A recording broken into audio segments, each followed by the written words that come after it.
The research station hung in orbit above Velcara Prime like a metal moon. Inside its cold corridors, scientists from a dozen different worlds worked side by side, though not always happily. The peace treaty was only 3 months old, and nobody had forgotten the war that came before it. Katie Martinez sat in her small office on level 7, staring at screens full of data she barely understood. She was 26 years old and fresh out of the academy.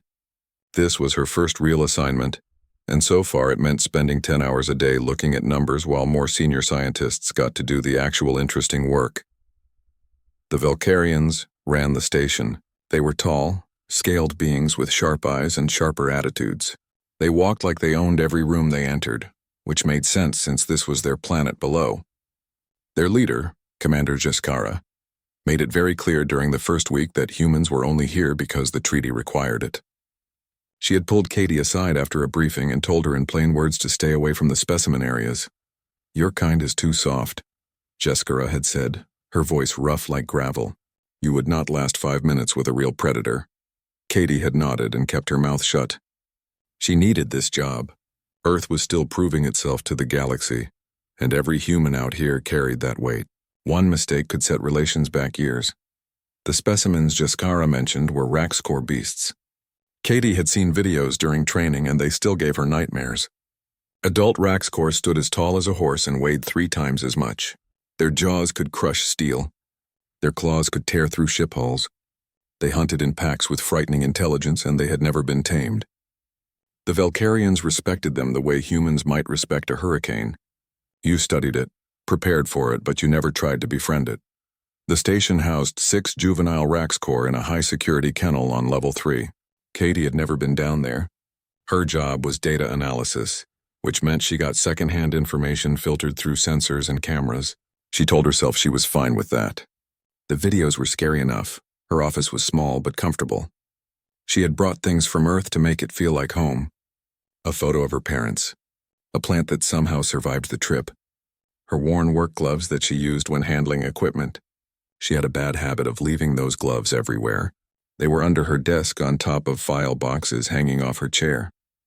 Her supervisor had mentioned it twice, but Katie kept forgetting to put them away properly. The night cycle began at 2200 hours. Most of the staff went to their quarters then, but Katie often stayed late. The station was quieter at night and she could focus better. Tonight she was trying to make sense of hunting pattern data from the juvenile Raxcore. The files showed movement tracks, but something about them seemed off. The cubs moved in strange loops like they were pacing. Katie made a note to ask someone about it tomorrow. At 2300 hours, alarms started blaring on level 3. Katie looked up from her screen, confused. The alarms were distant, muffled by several decks of metal.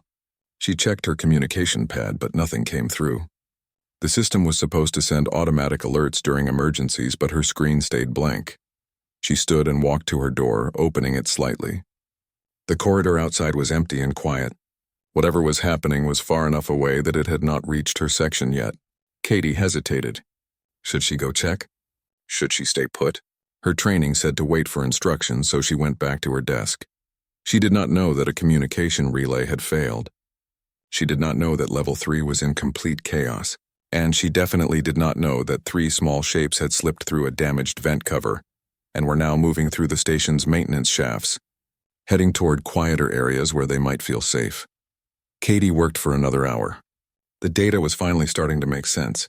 She was deep in concentration, trying to understand why the cubs kept returning to the same corner of their enclosure, when she heard a sound, scratch, scratch, scratch. She paused, fingers hovering over her keyboard. The sound came again, louder this time. It was coming from under her desk. Katie's first thought was rats. Did space stations have rats? Probably. Humans brought them everywhere else. She rolled her chair back slowly, not wanting to scare whatever it was. The scratching stopped. Then she heard something else. A low, rumbling sound that was almost like a growl, but smaller, softer, almost playful. She bent down, trying to see under the desk in the dim light. At first she saw nothing. Then she noticed her gloves were missing from where she had left them. Both pairs. That was strange. Hello? She whispered, feeling foolish. What was she expecting? A response? 2 eyes appeared in the darkness under her desk. Then 4 more eyes beside them, 6 glowing eyes total, reflecting the light from her screens. They stared at her without blinking. Katie's heart started pounding so hard she could hear it in her ears. Those were not rats. Those were definitely not rats. She stayed very still, her mind racing. What had 6 eyes? What was under her desk? The eyes watched her, and now she could see movement, shapes shifting, something pale and smooth like fabric being pulled back and forth between the shapes. Her gloves. They had her gloves. Slowly, carefully, Katie reached for the light controls on her desk. She turned up the brightness just a little. The light spread across the floor, reaching under the desk, and Katie finally saw what was hiding there. 3 Raxcor cubs stared back at her. They were tangled together in a pile, each one about the size of a big dog. Their scales were still soft and light-colored, not the dark armor of adults. Their claws looked sharp but small, and they were wrestling with her gloves, pulling them back and forth like puppies fighting over a toy. All 3 cubs froze when the light hit them. Their ears went flat against their heads. Their eyes went wide. They looked terrified. Katie could not breathe, could not move, could not think. These were the most dangerous predators in this sector of space. Baby versions, sure, but still deadly. One wrong move and they could tear her apart. She should hit the panic button on her desk. She should scream for help. She should do anything except sit here staring at them. But she did not do any of those things because as she looked at the cubs, really looked at them, she did not see monsters. She saw 3 scared babies who had gotten loose somehow and were hiding in the first quiet place they found. They were not hunting. They were playing. And now they were afraid of being caught. The bravest cub, the one in front, still had her glove clamped in its teeth. It watched her with intelligent eyes, waiting to see what she would do. Its body was tense, ready to run or fight. Katie took a slow breath and made a choice that would change everything. Instead of reaching for the panic button, she slowly lowered herself to the floor. She made herself small, non-threatening. She kept her movements careful and gentle.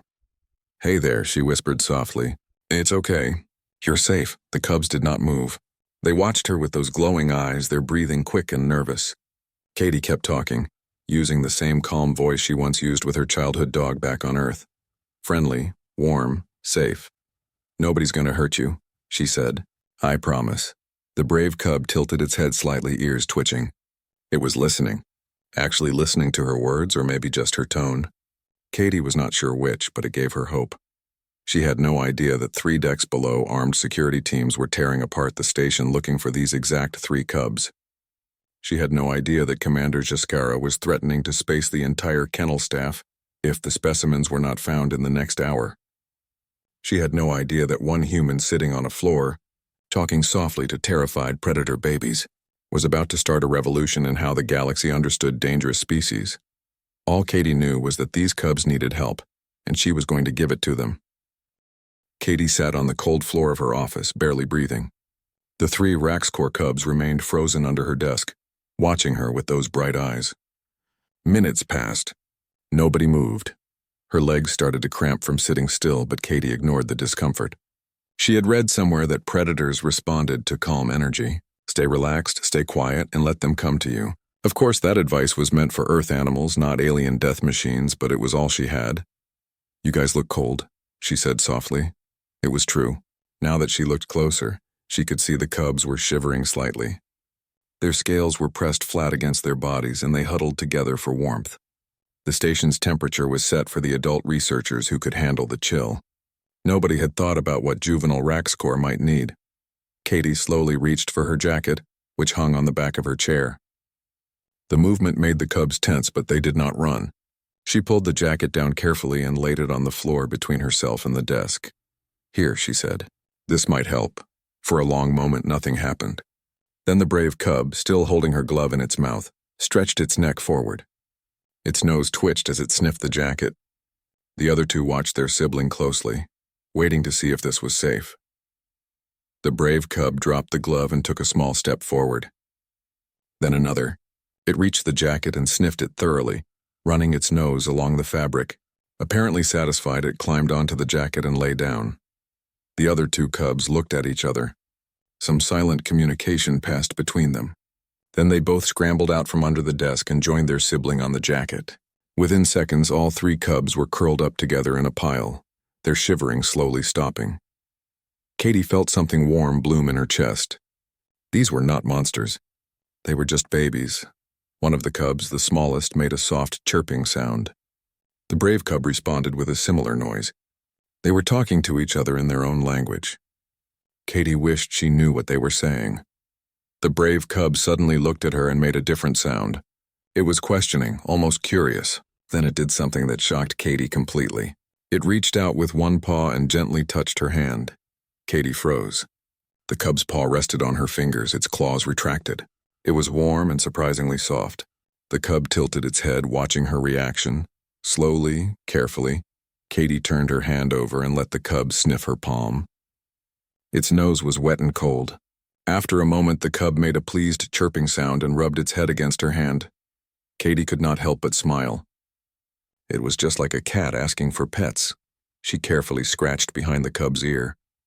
The cub's eyes half closed in pleasure, and it leaned into her touch. The other 2 cubs watched this with interest.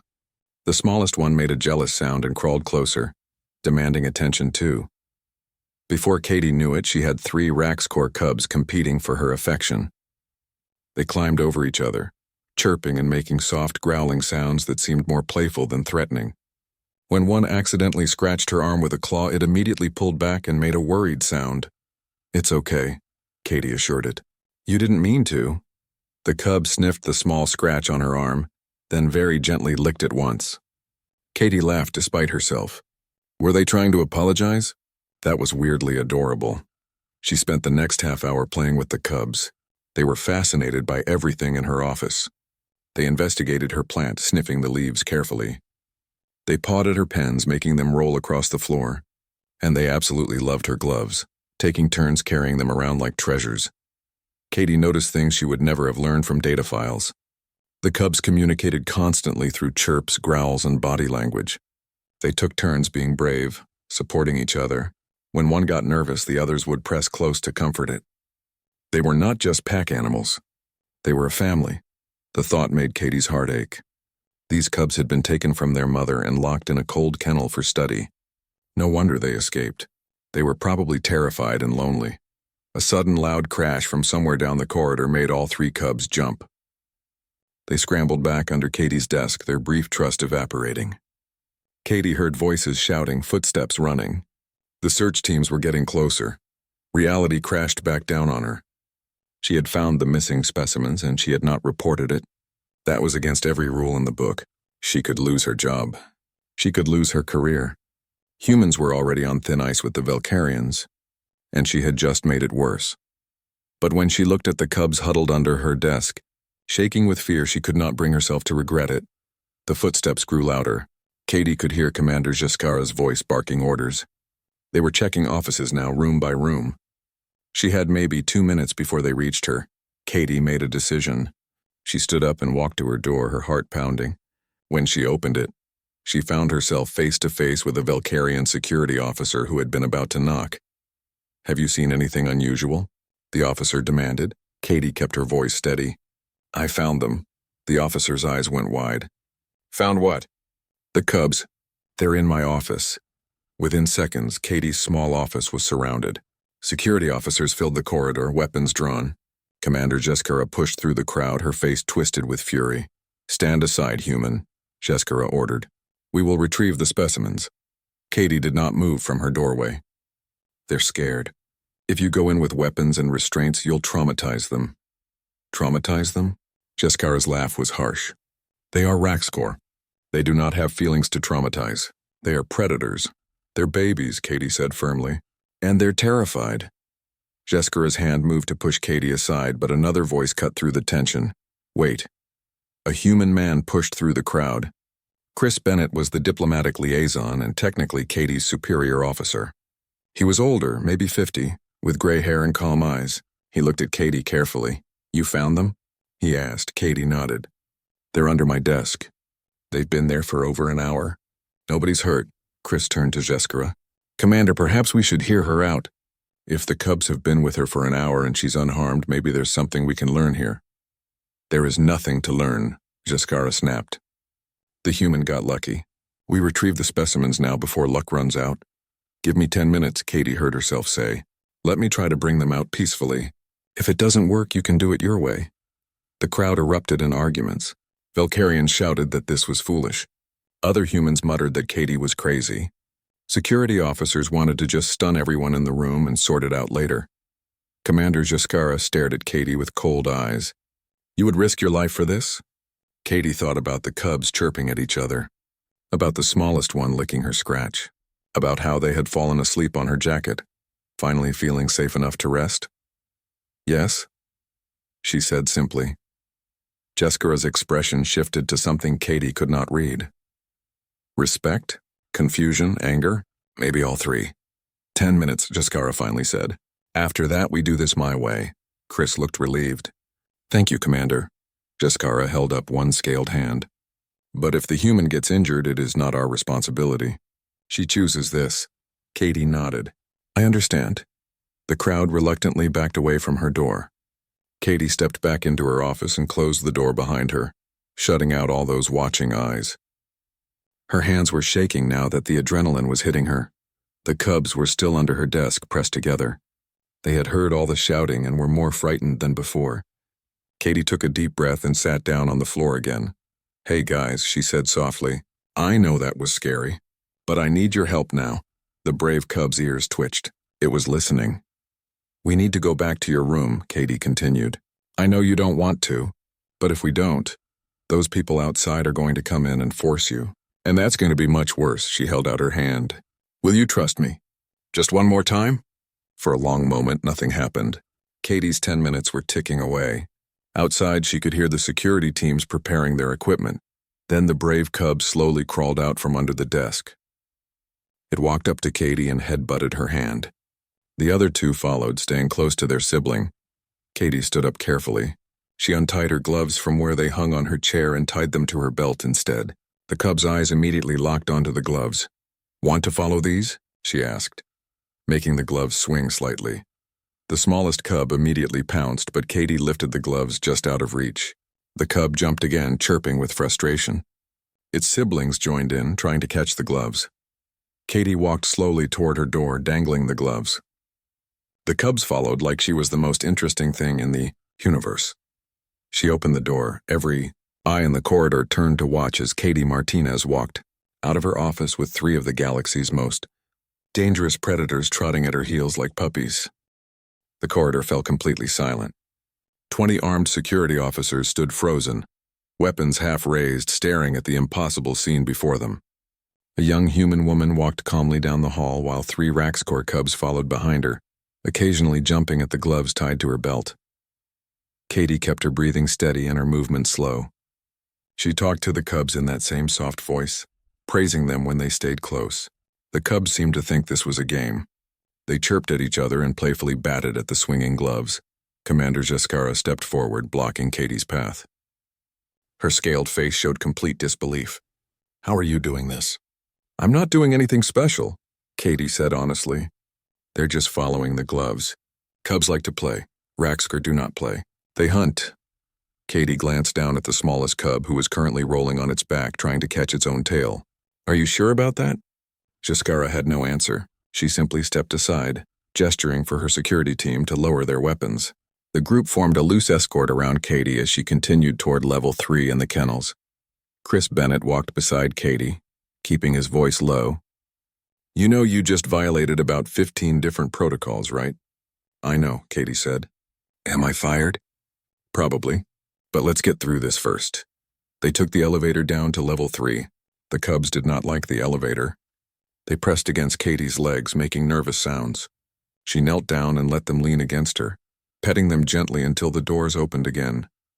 The kennel area was a disaster. Torn metal hung from the ceiling where the cubs had escaped through a ventilation shaft. Alarms still blared. Kennel staff stood around looking exhausted and afraid. When they saw Katie walking in with the cubs, several of them gasped. The head kennel keeper, a Valkyrian named Dreshka, rushed forward. How did you catch them? We tried everything. Stun nets, sonic barriers, food lures, nothing worked. I didn't catch them, Katie explained. They came to me. Dreshka looked like Katie had just spoken a different language. That is impossible. Raxcor cubs do not go to anyone. They flee or they attack. Katie did not argue. She could see the cubs' original enclosure ahead. It was a large metal box with smooth walls, bright lights, and nothing else. No toys, no soft surfaces, no hiding spots. Just empty space with food and water dispensers. The cubs saw the enclosure too. They stopped walking. Their ears went flat. The brave cub made a low, unhappy sound. They don't want to go back in, Katie said. They do not have a choice. Jaskara replied firmly. That is their assigned containment. Katie looked at the enclosure again, then at the cubs pressed against her legs. An idea was forming in her mind. It was probably a terrible idea that would definitely get her fired, but she was already in trouble anyway. When was the last time they had enrichment activities? She asked. The Velcarians looked at each other, confused. Dreshka spoke first. Enrichment? What is enrichment? Activities, toys, things to keep their minds busy, Katie explained. When was the last time they had anything like that? Never, Dreshka said, as if this was obvious. They are specimens for study, not pets. We observe their natural behavior. But this isn't natural, Katie argued, her voice getting stronger. They're locked in an empty box with nothing to do. No wonder they escaped. They were bored and scared. Commander Jaskara's eyes narrowed. You presume to tell us how to handle our own planet's species? I'm telling you that these are intelligent social pack animals who need more than food and water to be healthy, Katie said. She knew she was pushing her luck, but she could not stop now. Look at them. Really look. They're not mindless killing machines. They think, they feel. They need mental stimulation. Ridiculous, Jaskara said flatly. They are predators. They need containment, not comfort. Chris Bennett cleared his throat. Commander, with respect, the cubs have been with Katie for over an hour.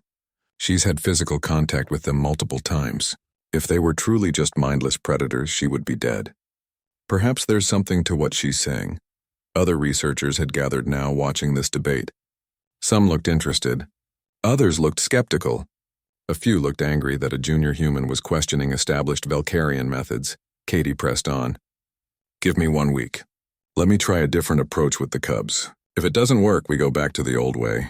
But if it does work, we might learn something new about Raxcor behavior. This is highly irregular, Jaskara said. So is a human walking around with 3 loose cubs and surviving, Chris pointed out. Jaskara was silent for a long moment, thinking. Katie held her breath. The cubs sensed the tension and huddled closer to her. Finally, Jaskara spoke. 1 week. But you will be monitored at all times. The first sign of aggression from the cubs, we return to standard protocols. Agreed? Katie nodded quickly. Agreed, thank you, Commander. Do not thank me yet, human. You may come to regret this choice. Over the next hour, Katie worked with the kennel staff to modify the cubs' enclosure. She had them bring in climbing platforms, hiding boxes, and textured surfaces. She set up puzzle feeders that would make the cubs work for their food. She added soft bedding materials to one corner. The cubs watched all this with great interest, chirping to each other. When Katie finally opened the enclosure door, they did not run away. They walked in cautiously, investigating everything. The brave cub found a hiding box and immediately crawled inside, making happy sounds. The smallest cub discovered the climbing platform and scrambled to the top, chirping with pride. The third cub found the soft bedding and rolled around in it. Katie smiled.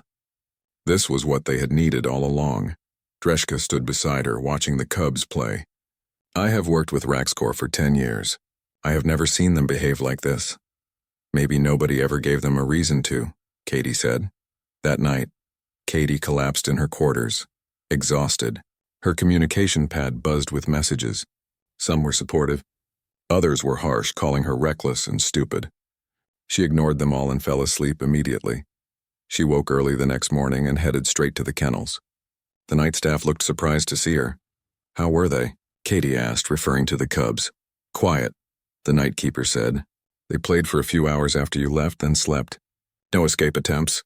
Katie felt relief flood through her. She approached the enclosure. The cubs were awake, wrestling with each other in the bedding area. When they saw Katie, all 3 rushed to the front of the enclosure, chirping and pressing against the transparent barrier. They remembered her. They were happy to see her. Katie spent the morning with the cubs, teaching them simple commands. Sit, stay, come. She used treats and praise, never punishment. The cubs learned fast, much faster than she expected. By lunchtime, the brave cub would sit on command every time. Word spread quickly through the station. By afternoon, researchers from other departments came to watch. They stood outside the kennel in groups, talking quietly. Katie heard one say, "It should not be possible. Raxcor cannot be trained." But the cubs proved them wrong again and again. They learned to trust not just Katie, but other handlers who used her gentle methods. They showed no aggression as long as they were treated with respect. On the third day, something remarkable happened. Katie was sitting in the enclosure, working on a puzzle feeder design. The smallest cub, who had always been shy, climbed into her lap and fell asleep. Just like that. A predator cub, completely relaxed and trusting. The other researchers who witnessed this were stunned into silence. On the fifth day, Commander Jaskara came to observe. She stood outside the enclosure for a long time, watching Katie work with the cubs. The cubs showed off their new skills, completing puzzle feeders and responding to commands. "How long did this take?" Jaskara asked. "They learned most of it in 2 days," Katie said. "They're incredibly smart." "We always knew they were intelligent," Jaskara said slowly. "We just never thought intelligence meant they could bond with other species." Katie scratched behind the brave cub's ear. It leaned into her hand, eyes half closed in contentment. "I think every intelligent species wants connection. Even predators." Jaskara was quiet for a moment. Then she asked, "What made you think to try this? Your training files say you specialized in data analysis, not animal behavior." Katie smiled sadly. "When I was 8, my family rescued a dog. She had been abused and was terrified of everyone. The shelter said she was aggressive and recommended putting her down. But my mom didn't give up. She worked with that dog for months using patience and kindness. Eventually, the dog learned to trust again. She became the gentlest pet we ever had. And you thought Raxcor cubs were like this dog. I thought that maybe being scared makes every creature act defensive, no matter what species they are. And maybe all they needed was someone to show them they were safe." Jaskara looked at the cubs, who were now playing tug-of-war with a rope toy Katie had made. "The galaxy will not believe this." "Then we'll show them," Katie said simply. By the end of the week, the cubs were transformed. They were confident, playful, and responsive. They had bonded with 5 different handlers, all using Katie's methods. There had been 0 incidents of aggression. Commander Jaskara called a formal meeting. Every senior researcher on the station attended. Katie stood nervously in front of them all, the cubs sitting calmly at her feet. Heskara addressed the room. "1 week ago I would have called this impossible, but I cannot deny what I have seen. The human has proven that our understand 2 months passed and the research station became a different place. The changes started small but grew quickly. Katie's methods spread from the 3 cubs to the entire juvenile research program. Every enclosure got enrichment items. Every handler learned positive reinforcement techniques. Every young Raxcor received daily mental stimulation and socialization. The results shocked everyone. The cubs that Katie had first found under her desk were now confident young predators, but they showed none of the aggression that wild Raxcor normally developed. They could be examined without restraints. They participated in research willingly, as if they understood they were helping. Most surprising of all, they treated the researchers like pack members. Katie's days were busy now. She ran training sessions for kennel staff from all over the station. She wrote reports documenting behavioral changes. She designed new enrichment activities. And she spent every spare moment with the cubs, who she had started calling Red, Stripe, and Small, based on their marking patterns. Red was the brave one, always first to try new things. Stripe was the clever one, solving puzzle feeders faster than his siblings. Small was the gentle one, preferring cuddles to roughhousing. All 3 followed Katie around like devoted shadows whenever she entered their area. Other species noticed the changes too. Researchers from different worlds came to observe the Raxcor program. Some were impressed. Others were skeptical. A few were openly hostile, claiming that Katie was making the cubs weak and ruining their natural instincts. A Grecian scientist named Volk was particularly vocal about this. He cornered Katie in the cafeteria one afternoon, his multiple arms crossed in disapproval. "You are destroying these specimens," Volk said bluntly. "They should be fierce. Instead, they act like domesticated pets." Katie stirred her coffee calmly. "They're not domesticated. They're socialized. There's a difference. They will never survive in the wild now. These cubs were never going back to the wild, Katie pointed out.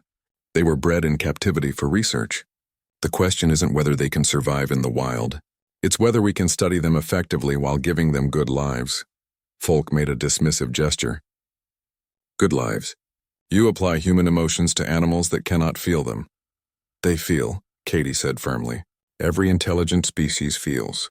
Just because they show it differently doesn't mean it's not there. The argument was cut short when her communication pad buzzed. It was an urgent message from Commander Jeskara requesting her presence in the command center immediately. Katie arrived to find the command center in chaos. Multiple screens showed news feeds from different worlds. Jeskara stood in the center looking unusually tense. What's happening? Katie asked. You are happening, Jeskara said. Someone leaked footage of your work with the Cubs. It has spread across the galactic network. Everyone is talking about it. Katie's stomach dropped. Is that bad? That depends on your perspective. Jeskara pulled up a screen showing a news broadcast. A Velkan reporter was showing clips of Katie working with Red, Stripe, and Small.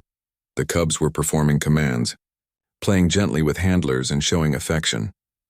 The human tamer of the feared Raxcor, the reporter said dramatically. Can it be true?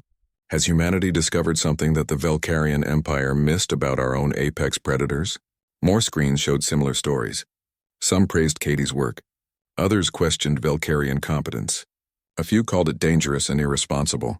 The council wants answers, Jeskara said. They want to know if this is real or if you somehow altered the Cubs' biology. We didn't alter anything, Katie protested. We just treated them better. Then you will need to prove that. Jeskara turned to face her fully.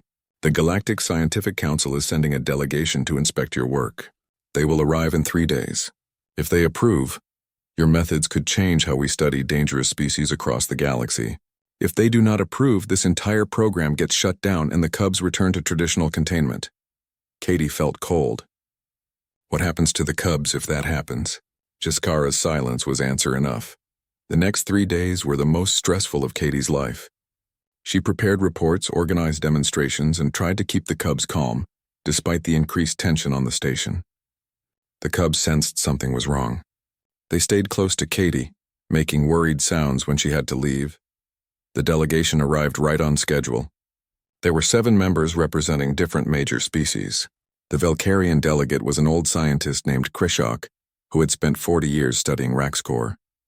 The human delegate was a woman named Dr. Helen Price from Earth's Xenobiology Institute.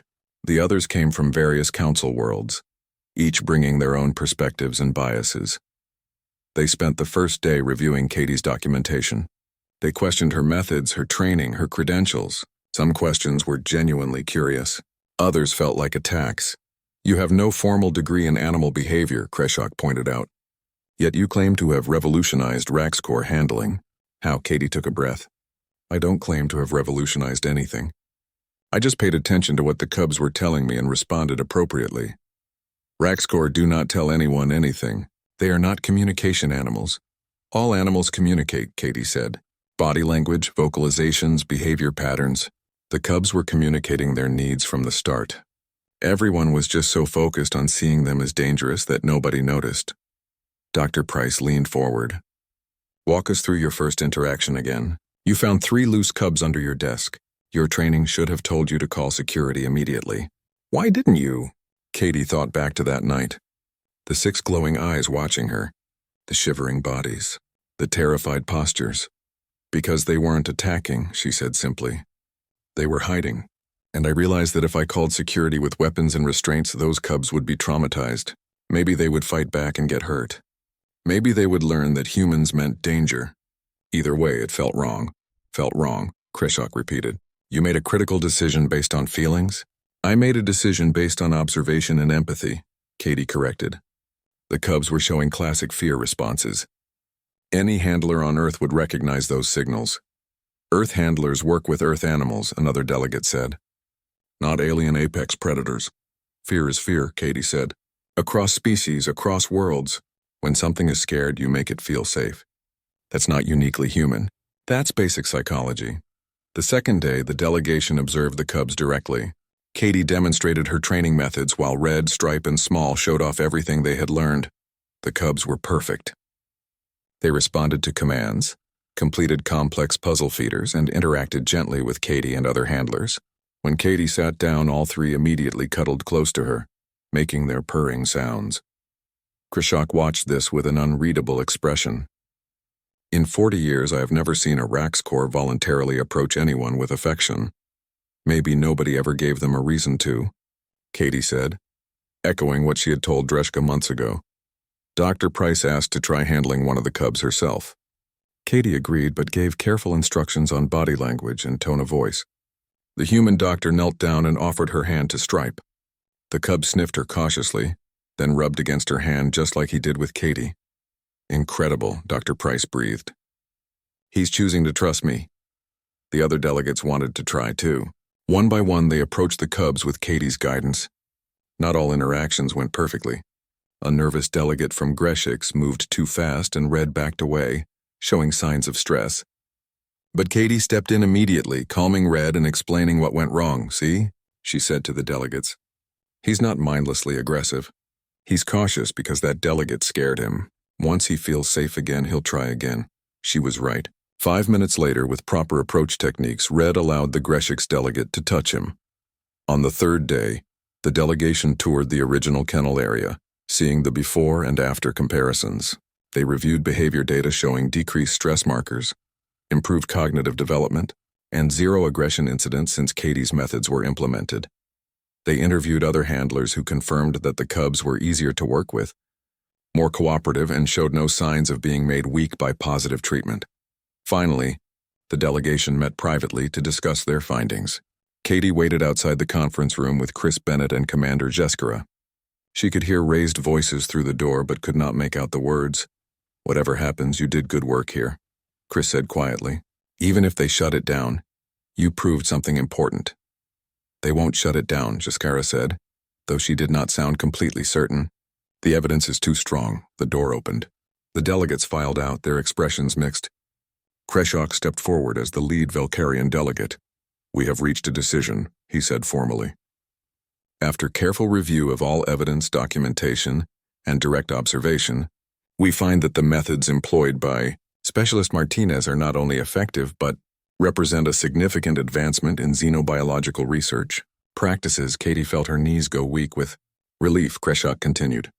Furthermore, 6 months after the delegation's visit, Katie's life had changed in ways she never could have predicted. Her small office on level 7 was now a proper laboratory with assistants, advanced equipment, and constant visitors from across the galaxy. She had published 3 papers that were making waves in scientific circles. Universities were offering her positions. News outlets wanted interviews, but the best part was still working with Red, Stripe, and Small. The cubs were not cubs anymore.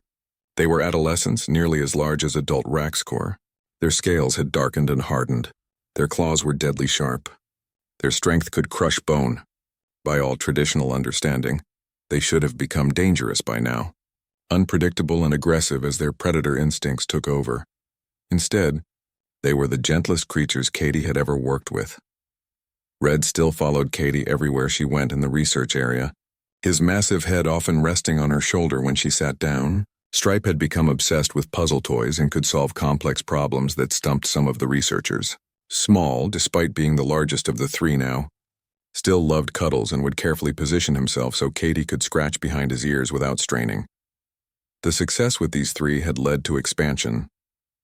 The station now housed 20 juvenile Raxcor, all raised using Katie's methods. Every single one was thriving. Behavioral problems were minimal. Research productivity was up significantly because the Raxcor cooperated instead of fighting every procedure. Other stations were implementing similar programs with their dangerous species. A facility studying Kresh pack hunters reported a 70% decrease in handler injuries after adopting positive reinforcement training. A station working with Dorvian megapredators found that enrichment activities made the creatures calmer and easier to study. Katie's methods were spreading across the galaxy, changing how countless species were treated, but not everyone was happy about it. A coalition of traditional researchers, led by Folk despite his earlier change of heart, filed a formal complaint with the Galactic Science Council. They argued that Katie's approach was making research subjects too dependent on handlers, too comfortable with captivity, and potentially dangerous if they ever did display aggression, because everyone would be unprepared. The council called for another review, this time on Katie's home station with full documentation of long-term effects. Katie sat in a meeting room with Commander Jaskara, Chris Bennett, and several senior researchers, discussing the upcoming review. They want to see if the Raxcor remains stable as they reach full maturity, Jaskara explained. Red, Stripe, and Small will be adults in another 6 months. If they show any signs of aggression during that transition, it could undermine everything you have built. They won't, Katie said confidently. They're bonded with us. That doesn't just disappear. But it is unnatural, one of the Valkyrian researchers pointed out. Wild Raxcor become aggressive at maturity. It is biological imperative. Wild Raxcor compete for territory and mates, Katie countered. Our Raxcor don't have those stressors. They have stable social structures, plenty of resources, and no need to fight for survival. Why would they become aggressive? Because it is their nature, the researcher insisted. Katie shook her head. Nature isn't destiny. Environment matters. Upbringing matters. Trust matters. The debate continued for hours. Eventually, they agreed that Katie would document everything leading up to Red, Stripe, and Small's transition to adulthood. If the transition went smoothly, it would prove her methods worked long-term. If it did not, well, nobody wanted to think about that. Katie threw herself into preparation. She adjusted enrichment activities for the growing Raxcor. She increased their exercise areas. She ensured their social bonds remained strong.